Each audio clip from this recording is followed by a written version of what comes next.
பேரன்பு வணக்கம். இப்போ கோவாவில் இருக்கோம். எப்பயுமே நான் வெளியில் போனால் வீட்டில் இருந்தாலுமே காலையில் முதல் உணவு பழ உணவாக எடுத்துக்கங்க.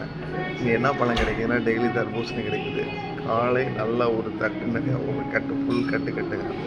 உடம்புல இருக்க அத்தனை டாக்ஸின் போயிடும்.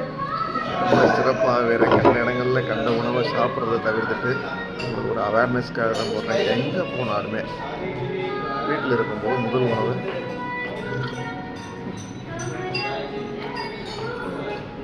பழ உணவாக எடுத்துங்க.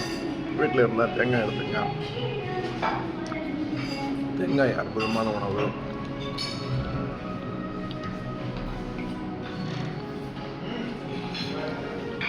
ஒவ்வொரு பழமுமே நமக்கு ஒவ்வொரு விதமான அற்புதங்களை செய்கிறது.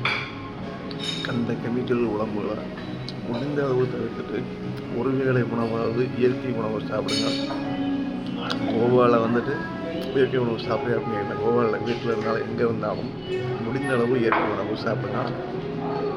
எங்கே நான் அடிக்கடி பயணம் பண்ணி உங்களுக்கு தெரியும்.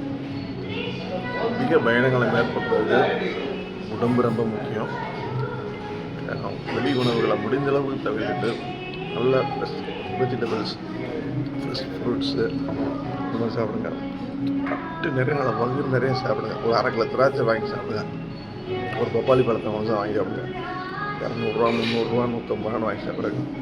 50 ரூபாயில் உங்களுக்கு டிஃபனை முடிச்சிடலாம். நல்ல ஒரு பாட்டு பின்னாடி படிக்குது.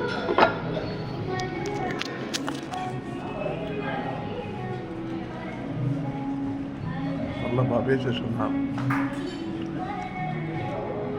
விதவிதமான உணவுகள் இருக்கலாம். உலகத்தில் எவ்வளோ இருக்கலாம். உணவகத்தில் நிறைய உணவு நமக்கு என்ன தேவை அப்படிங்கிற டிசைட் பண்ணி நம்ம சாப்பிடுங்க. சிறப்பாக இருக்கும். நன்றி. வாழ்க வளமுடன்.